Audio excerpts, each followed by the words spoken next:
Hey viewers, welcome to another game of the Casual Pro Gamer. This is game number 8 out of the Antec Attack number 23 tournament. I kinda lost the name there, but I got it back, and as you can see, this is a Protoss versus Zerg. It is ECWelmu versus ExcuseMe, and as I said before, ExcuseMe really, well, the only player I know out of this tournament. Not entirely true. I also knew Roxgis Fryer, but I'm not sure if he made it out of this round of 8.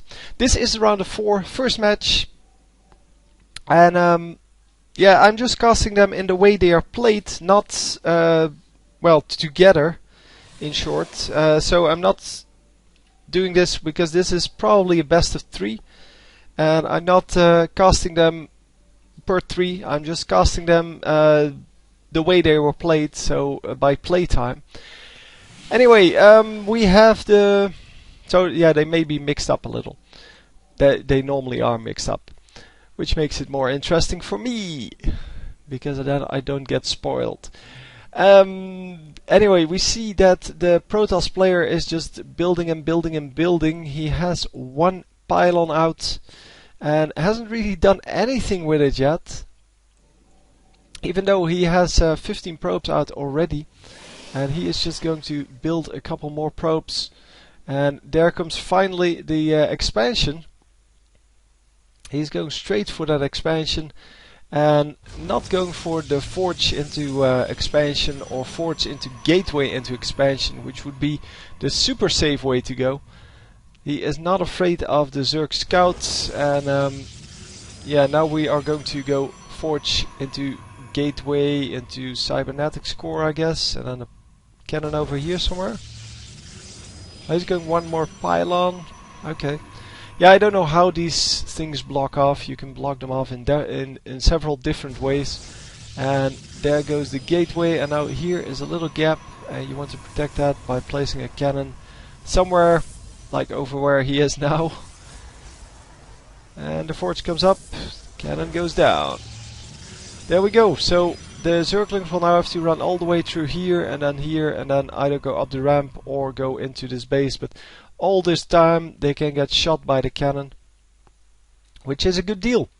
So in the meantime, the Zerg player is just expanding. He's saying, okay, screw you, you didn't scout me. And I did build a spawning pool, but I am going to just expand here. So yeah, the spawning pool, of course, makes sure that he can get queens out. And he is going to produce the first queen, spawn the larvae there, and then go with, get his queen over here so that it comes up when the hatchery spawns. Then the next queen is already built. And as you can see, the larvae drop, and a few seconds later, plop, there's the queen. The queen is going to inject the larvae. This one was already done, and that's a very good way to do that. The next one going up, next expansion, and in the meantime, this Protoss is just building up his probe count. He does have the cybernetics core coming up. Cybernetics core not part of the wall off, because I think it would wall off a little bit too efficiently, so then there would be no gap anymore for his army to get out. Although he could build it over here, and that way he would still be able to get out, but the cannon would be better protected. But yeah, the cannon is not going to get sniped by Zerglings the way it is positioned here. It's going to get sniped by roaches, and yeah, there are no roaches out for the moment, but roaches will reach through these buildings. So yeah, more extractors coming up, and yeah, the additional hatchery is still not up. It is, I caught it very early on this time. Normally I catch them quite late. And we're going to see some more buildings over here. So robotics facility coming up, a pylon going up over here, and this might be just to well, be able to put a cannon there. It could also be because the probes are close to this position, but don't know. So anyway, Observer being produced. After that he will go into, yeah, depending on the enemy's composition, either Immortals or, well, probably one Warp Prism, and yeah, that's it. He's going Warp Prism into Gateway units. That's what they normally do. So yeah, the Stalker getting chased there by a couple of these Zerglings. And holding both of the watchtowers with the Zerglings, that is a really good thing. Thought he was going to build an extra base. That would have been crazy. That would have been too early, and he needs to build up an army now. He has a little bit too high minerals, but doesn't really have the production facilities to produce more. And yeah, he may actually go and build some more production facilities or some higher tech units. The lair coming up, and yeah, getting some upgrades going. The missile attacks for the roaches. The roaches are coming up, and he's going into the speed for roaches as well. So I missed the, oh, there it is, the roach warren. Evolution chamber, of course, built, otherwise he couldn't have been building upgrades.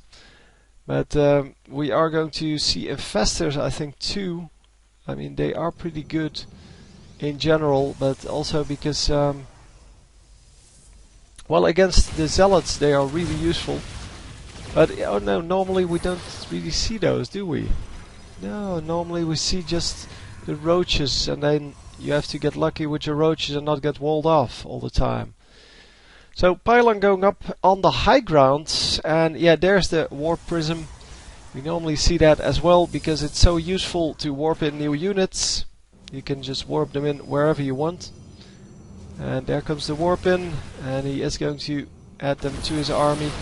This one Stalker is a little bit exposed, but it seems that the Zerg player doesn't want to fight yet. He is just waiting for his two upgrades.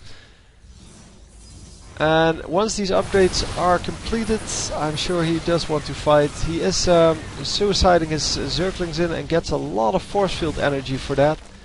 He does lose one of the roaches, but yeah, one roach is not too much of a problem.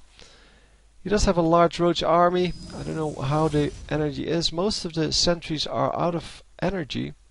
And that is a big deal, because if he can't do this, if he can't wall off the Zerg army, see 4 force fields, but it's not enough, I think. Oh, it's actually 5. These are 2 at the same position. I don't think it's enough. All of the roaches are still alive. Still, they were not split in half, and yeah, they're going to do a whole lot of damage here to this army, and I think they can actually win this. And well, the Protoss player thinks he can win this, so we'll have to see. The Immortal needs to go down. Oh, there we go. Yeah, the Protoss player agreeing with me and seeing that there was no way to win this. Yeah, the force field energy he spent right here, that was the problem. He spent a lot of energy. That was like 6 force fields. And if he had that over here, he could have split the army in half and killed half the army with his Immortals and well, the rest of his units. But now the force fields were badly positioned. That's one, because they didn't block out part of the army. They blocked out the entire army, meaning that he couldn't snipe half the army. He just had to wait until the force field went down. And yeah, little tiny mistakes like that will cost you the game at this level. And yeah, very quick game, but exciting finish. Anyway, I hope you enjoyed, and I will see you next time. GG.